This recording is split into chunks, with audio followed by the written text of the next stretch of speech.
안녕하세요. 오늘 저희가 함께 좀 깊이 파고들어 볼 자료는요. 경제적 자유를 향한 W, 미국 지수 장기 투자에 관한 글입니다. 네, 안녕하세요. 이게 그 시골의사 박경철 님의 유명한 W를 찾아서 강연, 거기서 영감을 받은 글인데요. 아, 네네. 그 강연 유명하죠. 근데 그 W의 의미를 조금 다르게 해석을 했어요. 미래의 어떤 유망 기술이나 기업이 아니라 미국 대표 지수에 장기 투자하는 것. 이게 어떻게 보면 현실적인 경제적 자유, 그러니까 우리 시대의 새로운 W가 될 수 있지 않을까 뭐 이런 내용을 탐구하는 거죠. 흥미로운 접근이네요.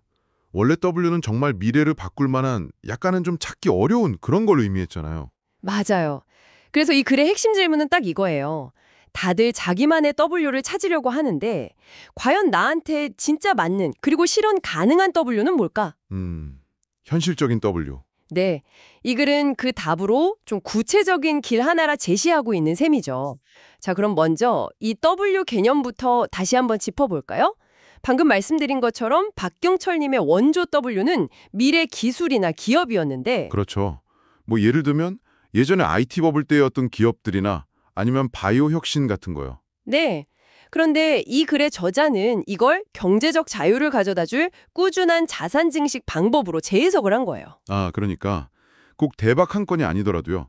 그렇죠. 어떻게 보면 매일 출근하고 일하는 거에서 좀 벗어나고 싶다. 이런 많은 직장인들의 열망하고 바로 연결되는 지점인 거죠. 네, 그 재해석이 상당히 흥미롭습니다.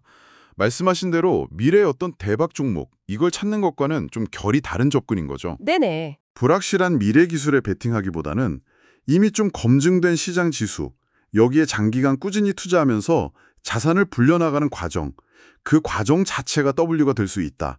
이런 제안인 거잖아요. 맞습니다. 그 과정 자체요. 어떻게 보면 훨씬 더 많은 사람들한테 적용 가능한 좀 더 보편적인 W일 수도 있겠다. 이런 생각이 드네요. 그렇죠. 그래서 저자가 아주 구체적인 예시를 들어요.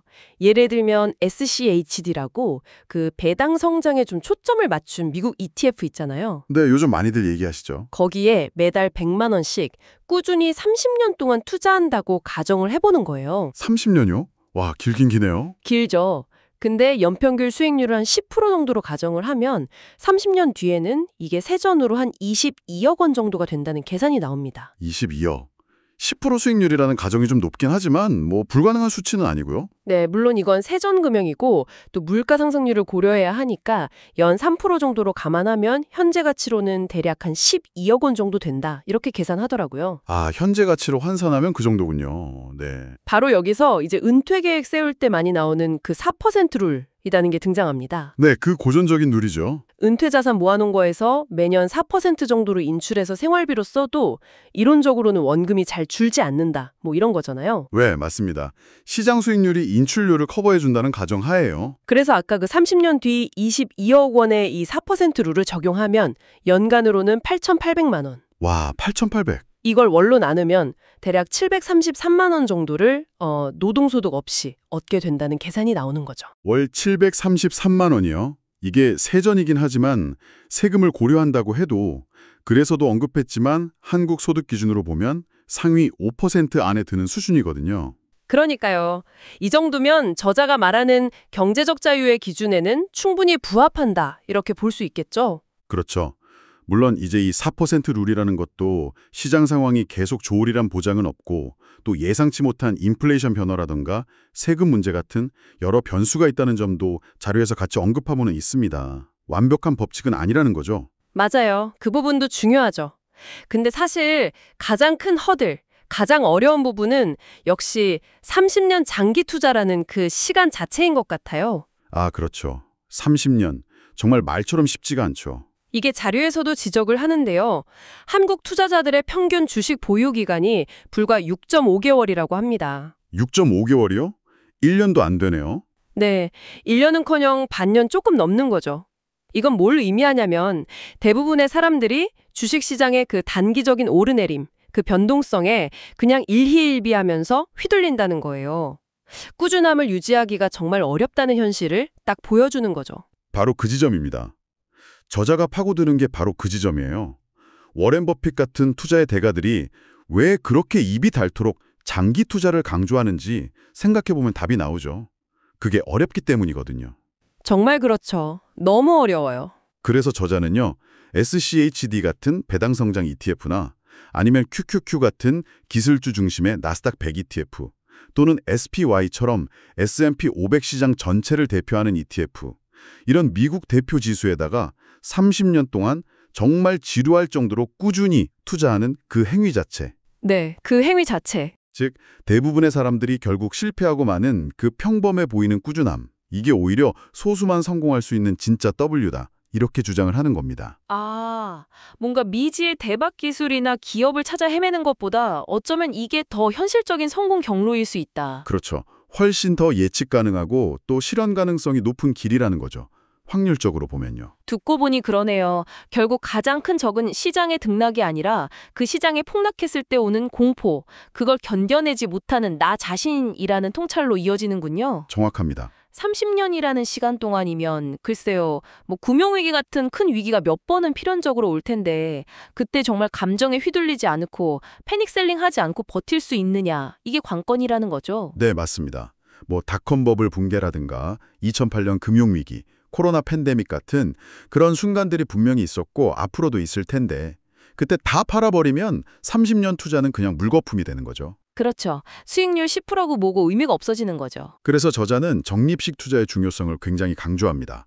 매달 그냥 정해진 날짜에 정해진 금액만큼 기계적으로 투자하는 방식이요. 아, 시장 상황 보지 않고요. 네, 시장이 막 올라서 좋아 보일 때든 아니면 반대로 폭락해서 다들 공포에 떨고 있을 때든 심지어 폭락했을 때조차도 그냥 꾸준히 똑같이 사 모으는 거죠. 그게 가능한가요? 폭락하면 더 떨어질까 봐 무서워서 못 살 것 같은데. 그러니까 그게 감정에 휘둘리지 않고 원칙을 지키도록 도와주는 일종의 장치 역할을 한다는 겁니다.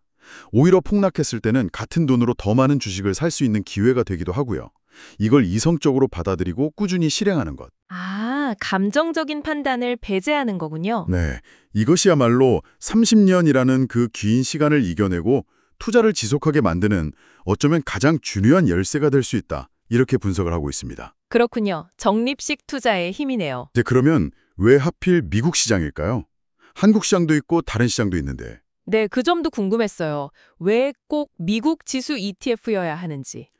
이 자료에서는 역시 기축통화인 달러의 힘을 가장 큰 이유로 꼽습니다. 아, 달러? 네, 장기적인 관점에서 볼 때 결국 전 세계의 자본은 안전자산이자 기축통화인 달러를 가진 미국으로 흘러들어갈 가능성이 높다는 거죠. 여러 정치적, 경제적 부침이 있더라도 큰 흐름은 그렇다는 겁니다. 하긴, 위기가 올 때마다 달러 가치가 오르는 걸 보면 일리가 있네요.